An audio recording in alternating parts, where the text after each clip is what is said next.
Bonjour à tous, bienvenue sur SVM6. Donc avec ce tuto, je vais vous donner tous les raccourcis pour les effets booléens, donc tous les raccourcis clavier.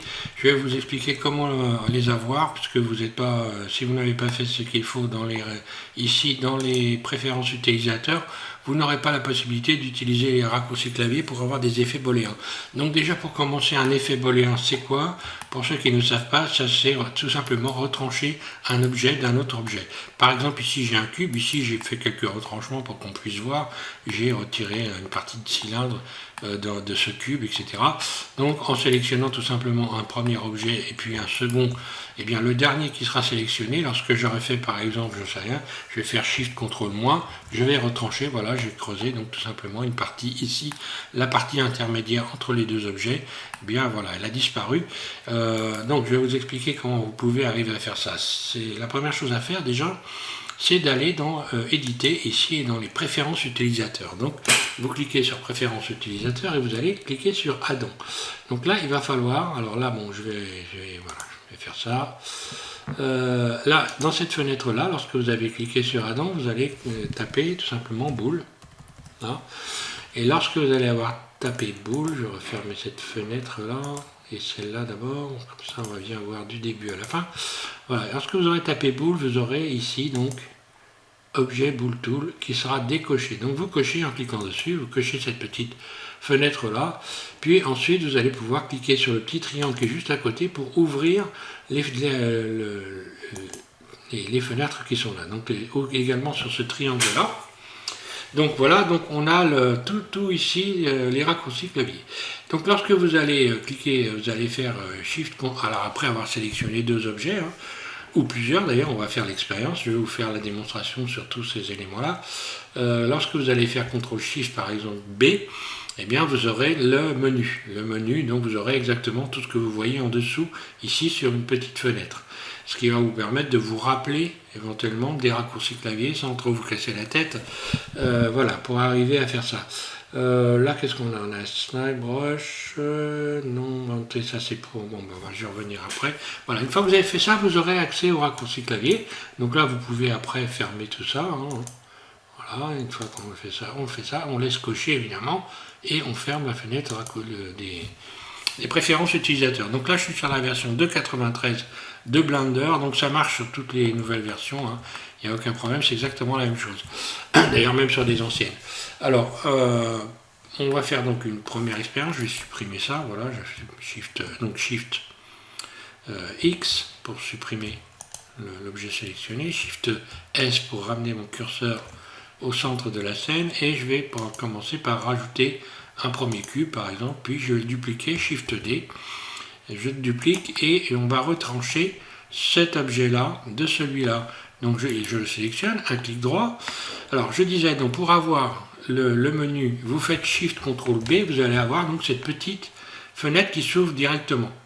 Donc là par exemple je pourrais me servir de cette fenêtre, mais l'idéal c'est quand même de mémoriser parce que c'est vraiment très très simple. Maintenant après, si vous avez perdu le fil de toutes ces possibilités là, vous pouvez évidemment vous servir de cette petite fenêtre. Alors moi je vais déjà commencer par retrancher de la manière la plus simple en retranchant ce cube là de celui là. Je sélectionne celui là et en second, donc j'appuie sur Shift en continu, un clic droit et je sélectionne le second. Le dernier cube qui a été sélectionné, donc le dernier objet, est entouré de jaune. Par contre, l'autre est entouré de rouge. Celui qui est entouré de rouge, c'est celui qui sera retiré de celui qui est entouré de jaune. Donc si je fais Shift CTRL moins, voilà ce que j'ai obtenu. Je reviens en arrière, CTRL Z, on va faire une autre expérience. Maintenant, je vais faire Shift CTRL plus. Là. Donc si je vais maintenant, les deux objets sont soudés, et si je vais dans le mode Edit, eh bien on voit que j'ai soudé les deux objets. D'ailleurs, on va pouvoir voir, voilà, lorsque je me mets en mode arrête ici, on voit que, voilà, c'est soudé. Si j'attrape ce vertice-là, voilà, on voit bien que je déforme les deux. Je reviens en arrière, Shift CTRL Z, voilà, plusieurs fois, jusqu'à temps que je revienne à la version initiale. Alors, on peut utiliser également le multiplier. Alors, le multiplier, je fais Shift, je sélectionne celui-là, Shift en continu, je sélectionne le second et je vais faire Shift, CTRL, multiplier. Là, j'obtiens la partie intermédiaire entre les deux objets. Voilà, la partie intermédiaire, celle qui donc est située entre les deux objets. Et bien voilà, Shift, CTRL. Voilà, donc ça j'obtiens ça. Et ensuite on va pouvoir également utiliser la barre slash, Shift, CTRL, barre slash. Et là, on va voir que j'ai donc dans un cube, deux cubes. Voilà. Donc là on pourrait par exemple, je sais pas, je fais un GZ, on pourrait incruster des objets comme ceci, faire une animation de manière à avoir un cube, enfin voilà. Donc ça, il faut bien retenir ça. Alors, on a une autre possibilité qui est intéressante, CTRL Z, je reviens en arrière, c'est d'avoir une boîte, d'obtenir une boîte flottante qui permet de déplacer l'objet que l'on va retirer, que l'on va donc déduire du second objet. Hein. Par exemple, ici, si je sélectionne celui-là, puis Shift, je sélectionne celui-là, au lieu de faire Shift, CTRL, plus, moins, étoile ou pour multiplier, là, je vais faire directement CTRL, plus. Si je fais CTRL plus, j'ai une boîte qui est venue se positionner ici. Voilà. Alors, je vais réduire celui-là, comme ça on va mieux voir, parce que là, le problème, je reviens en arrière. Pas grave, je vais réduire ce cube surface pour qu'on puisse bien voir la boîte. Voilà. Donc je sélectionne celui-là, et je vais faire CTRL plus. Il y a une boîte flottante qui est venue se positionner. Alors je vais peut-être... Ouais, le mieux c'est que je choisisse un autre cube parce que là ça prend la forme du cube. Donc désolé, je vais supprimer ce cube là. Supprimer, je vais aller chercher plutôt un autre objet type cylindre, voilà. Surface, G. Là, je vais supprimer ce cylindre de ce cube. Donc je vais faire directement CTRL moins par exemple, voilà. Donc là on voit qu'il y a une boîte flottante qui est venue se positionner et je peux parfaitement déplacer cette boîte flottante. Je l'ai attrapée avec mon clic droit, hein. Voilà, et je peux la déplacer et la mettre à l'endroit que je veux. Donc ça symbolise le cylindre, hein. Et pour valider mon opération, je vais faire CTRL entrée. À partir de là, je peux attraper ici la boîte flottante et puis faire Shift X, la supprimer. Et là, à partir de là, voilà, j'ai bien fait l'opération. Donc, je reviens en arrière, CTRL Z, jusqu'à temps que je retrouve mon cylindre. Voilà, je retrouve mon cylindre. Donc, je pouvais faire la même chose donc là, j'ai fait CTRL moins. Hein, oui, si j'avais fait CTRL plus, j'aurais également la boîte. Donc, je vais faire CTRL plus. Hop là, il faut sélectionner évidemment les deux. CTRL plus, et là voilà, la boîte on la voit puisque comme c'est un cylindre on la voit bien. Et là je peux le placer où j'ai envie, voilà, par exemple, et là je vais souder les deux en faisant CTRL entrée, voilà. Puis je sélectionne la boîte, un clic droit, puis Shift X, je supprime. Les deux objets sont soudés, et lorsque je vais aller en mode Edit, eh bien on voit que les deux objets sont parfaitement soudés. CTRL Z, je reviens en arrière.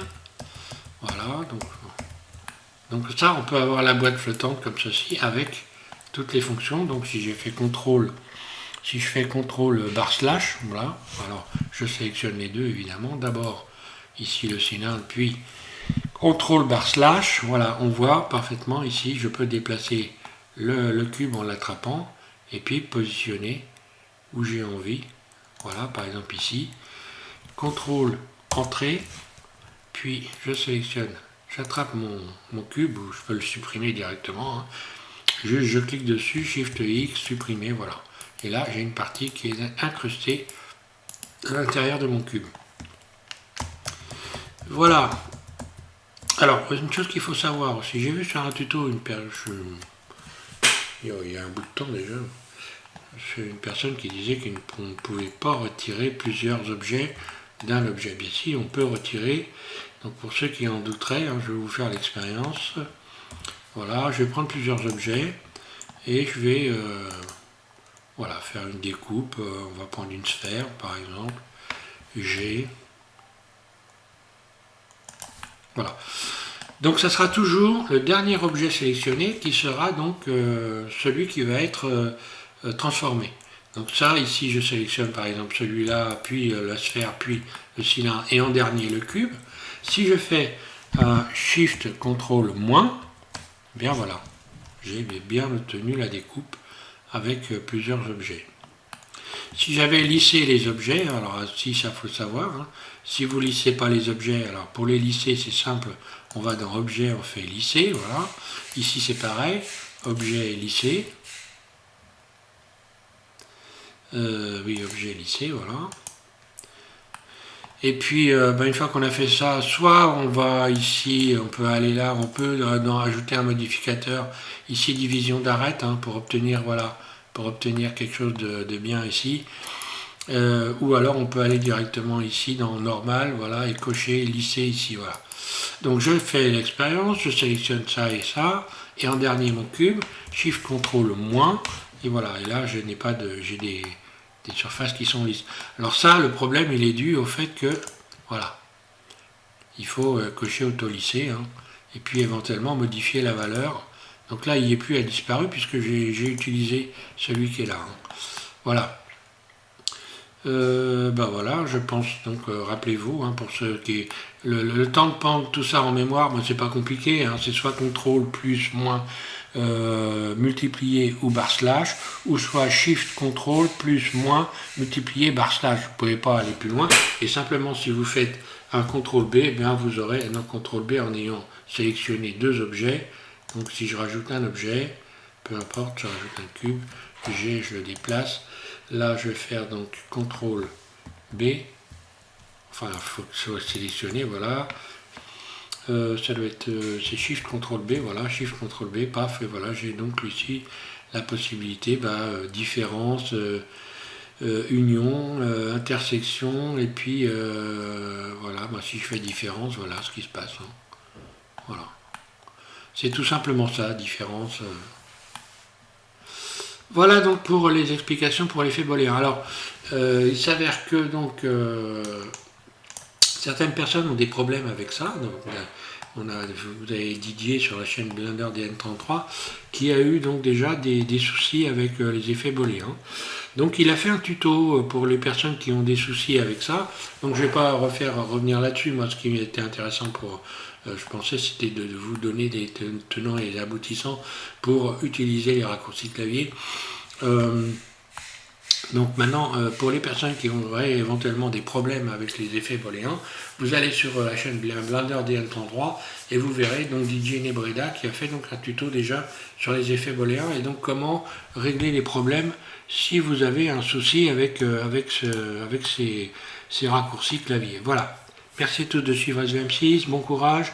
Donc au passage, avant de couper la vidéo, donc peut-être que Birdie, donc de la chaîne Tilly Léger, m'a envoyé des images pour faire un tronc de cocotier.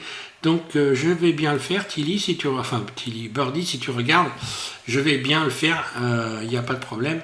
Sauf qu'en ce moment j'ai pas mal de boulot dans la maison, donc je suis un petit peu obligé de m'y tenir. Voilà, tiens, j'ai une chose que je peux faire ici pour avoir ici pour bien voir le marquage, parce qu'on voit que le marquage est un petit peu bizarre.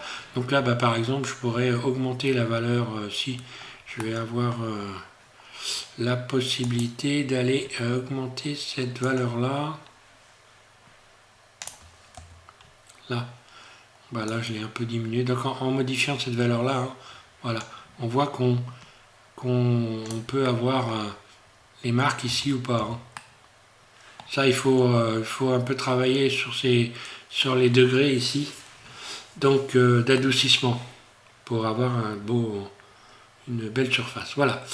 Allez, merci à tous. Donc je disais oui Birdie, donc t'inquiète pas, je vais faire le palmier, il n'y a pas de problème. Hein. En ce moment, j'ai pas mal de trucs à faire. Donc ça va se passer probablement dans la semaine. Voilà, merci. Bon courage à tous et puis merci de suivre la chaîne.